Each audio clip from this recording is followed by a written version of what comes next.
Now we will talk about the self inductance of a solenoid.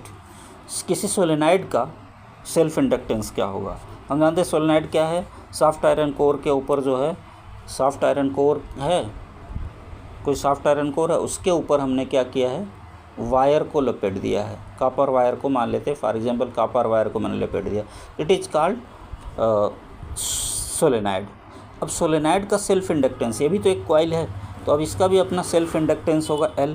तो उस L की value कितनी होगी सोलेनाइड की, उसको देखते हैं, उसके लिए क्या फार्मूला होगा उस पर बात करते हैं, राइट। अब ज़रा देखें, हम जानते हैं कि जो सोलेनाइड होता है, magnetic field of the solenoid, magnetic field due to the solenoid B is equal to होता है mu naught into N I, where N की वैल्यू होती है capital N upon EL, small l लिखूँगा यहाँ पे मैं, क्योंकि कैपिटल L का प्रयोग हम सेल्फ इंडक्टेंस के लिए कर रहे हैं। तो यानी कि क्या हुआ, N मतलब नंबर ऑफ़ टर्न्स, जो नंबर ऑफ़ टर्न्स हैं ये फेरों की संख्या कितनी है, N है, और इसकी लेंथ कितनी है, ये स्मॉल l है। इस सोलेनाइड की लेंथ कितनी है, स्मॉल l है। तो उस समय जो करंट फ्लो होगा, सॉरी मैग्नेटिक फील्ड इससे एसोसिएटेड, यहाँ पे जो मैग्नेटिक फील्ड ये प्रोड्यूस करेगा, okay, B equal to mu naught into NI होगा, जहाँ पे इसकी वैल्यू है N अपॉन L है, राइट। अब थोड़ा सा ध्यान देंगे, या फिर हम इसे ही लिख सकते हैं, यानी वी कैन राइट इट, इसे हम लिख सकते हैं। अब हम लिख सकते हैं, क्या लिख सकते हैं, इसे हम लिख सकते हैं कि B is equal to mu naught into capital NI upon L, small l, right. अब थोड़ा सा इसमें देखते हैं, तो ये B की वैल्यू आ गई। अब फाई इज इक्वल टू होता है BA, magnetic field into area. तो अब B की जो वैल्यू है वो है mu naught into capital NI upon L into A, तो ये हो गया फाई। अब बात करें, बट हम जानते हैं ये फाई की वैल्यू होगी, बट हम जानते हैं कि फाई इज इक्वल टू होता है LI। इसका मतलब ये हुआ कि I यहाँ से निकाल दूँ तो ये होगी L की वैल्यू, तो ये that is this implies that, इससे इम्प्लाइज होता है कि L की वैल्यू क्या आ जाएगी, mu naught capital NA upon small l, right. तो L की वैल्यू कितनी है, म्यू नॉट कैपिटल L, क्यों कितना, mu naught capital NA upon L, क्योंकि I तो है ही, phi is equal to LI, तो ये सब कुछ अगर यानी कि I को इधर कर दें तो ये बचा L, I को इस साइड में कर देता हूँ, तो mu naught NA upon L ही कहलाए L की वैल्यू हो गई। इस तरह से ये L की वैल्यू निकल के आ गई। थोड़ा सा इसे और सॉल्व कर लेते हैं, और सॉल्व कर लेते हैं तो क्या हो जाएगा, और सॉल्व कर लेंगे हम, तो ये हो जाएगा हमारा phi is equal to L is equal to हो गया हमारा, कितना आया था, mu naught capital NA upon L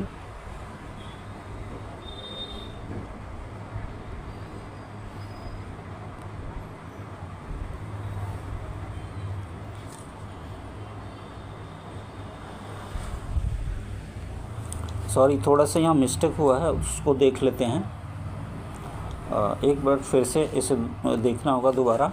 since phi is equal to होता है कितना, B इंटू A, तो ये तो जो फाई हो गया, phi per unit length, phi per unit, phi हो गया हमारा पर यूनिट टर्न, यानी कि एक टर्न में कितना फ्लक्स हो रहा है, ठीक है ना। तो ये होगा B is equal to mu naught into I, phi is equal to होगा BA के, तो B हमारा है mu naught into capital N by L into I, ये हो जाएगा, राइट। अब अगर एक टर्न में, यानी ये जो फ्लक्स आया ये एक टर्न में आया, ठीक है ना, अगर तो फ्लक्स, अब हम फ्लक्स थ्रू, ठीक है ना, magnetic flux linked across n turns, तो magnetic flux linked across n turns पे मैग्नेटिक फ्लक्स कितना होगा, तो magnetic flux n terms n का मल्टीप्लाई करना पड़ेगा, यानी mu naught is capital NI upon L, ये तो है ही है, एक टर्न पे आता है। ज़रा ध्यान दें, ये मिस्टेक हुआ था कि एक टर्न पे जो होता है इतना होता है, ये एक टर्न के लिए। अब अगर हम मान लेता हूँ n टर्न के लिए है, तो n टर्न के लिए है तो क्या होगा, ये हो जाएगा आपका n से मल्टीप्लाई कर दूंगा, so phi will be equal to mu naught capital N square I upon L हो जाएगा, ठीक है ना। Mu naught capital N square I upon L हो जाएगा। नीचे एल है सी, ये क्या हो जाएगा एल। अब जरा कि ये फाई की वैल्यू आ गई। फिर से एक बार मैं दोबारा कर देता हूँ ताकि आपका कन्फ्यूज़न दूर हो जाए। कन्फ्यूज़न थोड़ा सा हुआ था। कन्फ्यूज़न ये हुआ था कि हम लोग जब फाई हम जान रहे थे कि बी इज़ इक्वल टू होता है mu naught into N I. B जो होता है ये mu naught into N small N I होता है, राइट। तो अब अगर हम कह लें या इसी को हम लिख सकते हैं B is equal to mu naught capital N by L. Small N की वैल्यू होती capital N by L into I.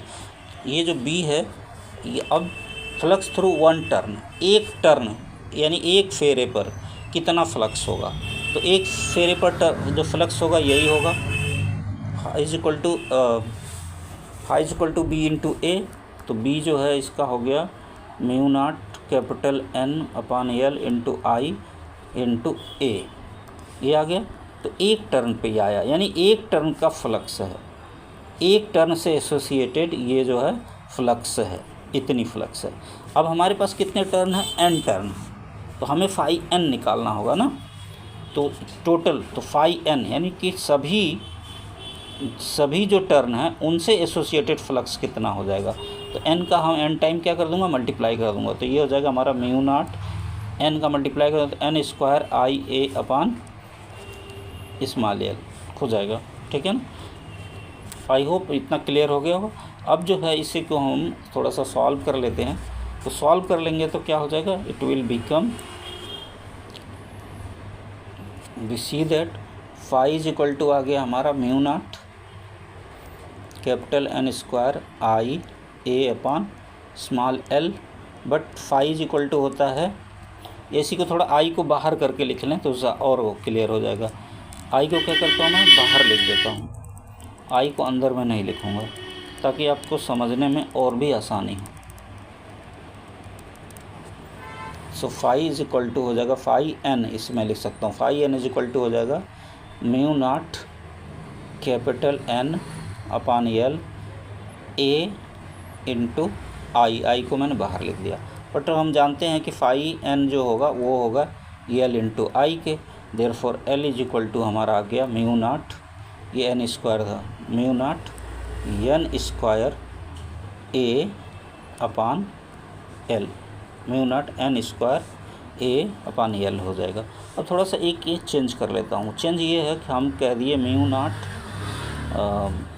N square upon L है इंटू ए है, हम एल अपान एल का ऊपर नीचे मल्टीप्लाई कर लिए, ठीक है ना। तो अब ये नीचे भी एल स्क्वायर, तो capital N square upon L square, यानी कि म्यू नॉट इसमें कैपिटल एन बाई एल का whole square A into L, ये कर दिया, राइट। अब ज़रा इसी को थोड़ा सा सॉल्व कर लेता हूँ। इसको मैं सॉल्व कर लूँगा तो ये क्या हो जाएगा, यानी कि capital L is equal to हो जाएगा mu naught capital N upon L को हम क्या कहते हैं स्मॉल एन, तो small N square A into L. तो ये हो गया हमारा self inductance of the solenoid, mu naught N small N square A into L. तो this is the self inductance of a solenoid. Solenoid का self inductance होता है। अब इसी में एक और टॉपिक है जिसके बारे में हम बात कर लेते हैं, और वो है एनर्जी ऑफ द इंडक्टर। इस सोलेनॉइड को ही हम लोग क्या इंडक्टर भी बोलते हैं, या कॉइल को ही दूसरा नाम क्या है इंडक्टर। ये जो कॉइल है इस कॉइल को भी हम दूसरा नाम क्या देते हैं इंडक्टर बोलते हैं, ठीक है ना। क्या बोलते हैं हम इंडक्टर। तो इसी कॉइल का एनर्जी कितना होगा, यानी कितना एनर्जी ये सेव करेगा, इस कॉइल का कितना एनर्जी होगा, इस पर बात करेंगे। तो अब हम मान लेते हैं कि ये हमारा इंडक्टर है। तो small work D W done in stabilising a current I in the coil, यानी कॉइल के अंदर ये जो कॉइल है हमारा, इसके अंदर हम मान लेते हैं कि आई करंट या आई डैश करंट या जो भी कह लें, आई करंट को स्टेब्लिश करना। आई करंट को मान लेते हैं स्टेब्लिश करना अपोजिट डायरेक्शन में। पहले जो मान लेते हैं कोई भी करंट थी I1 थी, और अब हमें I current opposite direction establish करना है। तो हमें मान लेते हैं स्मॉल वर्क डन करना पड़ेगा। तो वर्क डन करना पड़ेगा तो वर्क इक्वल टू होता फोर्स इनटू टाइम। मान लेते हैं dt समय के लिए करंट को हमने dt समय में ये स्मॉल वर्क डन किया, तो current force equal to work equal to force into time. तो फोर्स कितना हो जाएगा, फोर्स जो हो जाएगा हमारा वो हो जाएगा minus epsilon i into D T. ये इतना हो जाएगा ये हमारा वर्क डन।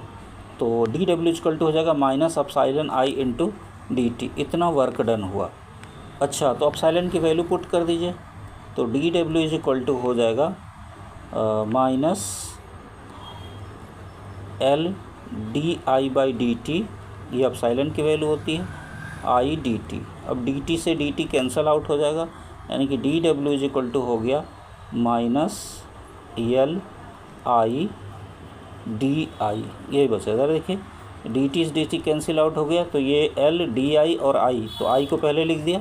अब इसे इंटीग्रेट कर देता हूँ, क्या करता हूँ इंटीग्रेट कर दूँगा। इंटीग्रेट कर दूँगा तो integration of D W is equal to हो जाएगा integration of L I D I. तो आई के रिस्पेक्ट में हमें करना, मान लेते हैं 0 टू आई, करंट कितनी है 0 से आई करनी है, और एल आई डी आई, ये आई है, ध्यान रहे डी आई, ठीक है ना। तो 0 टू एल, अब इसे इंटीग्रेट करता हूँ तो इंटीग्रेशन ऑफ डी डब्ल्यू हो जाएगा डब्ल्यू, डी डब्ल्यू का इंटीग्रेशन कितना आ जाएगा डब्ल्यू हो जाएगा। तो यानी कि ये हो गया हमारा डब्ल्यू, वर्क डन डब्ल्यू आ गया, एल हमारा बाहर हो गया। आई का इंटीग्रेशन करूँगा तो आई स्क्वायर अपॉन 2 आ जाएगा, और ये 0 टू आई। तो इसे सॉल्व कर लेंगे हम, तो हो जाएगा 1/2 एल आई स्क्वायर। तो this is the energy in the inductor, 1/2 L into I square, where L is the self inductance of the inductor या कॉइल को ही हम क्या बोलेंगे यहाँ इंडक्टर। तो 1/2 एल इंटू आई स्क्वायर, इतनी एनर्जी इसके अंदर स्टोर हो जाएगी जब ऑन करेंगे या फिर ऑफ करेंगे। क्लियर। तो ये था आपका energy in the self inductor.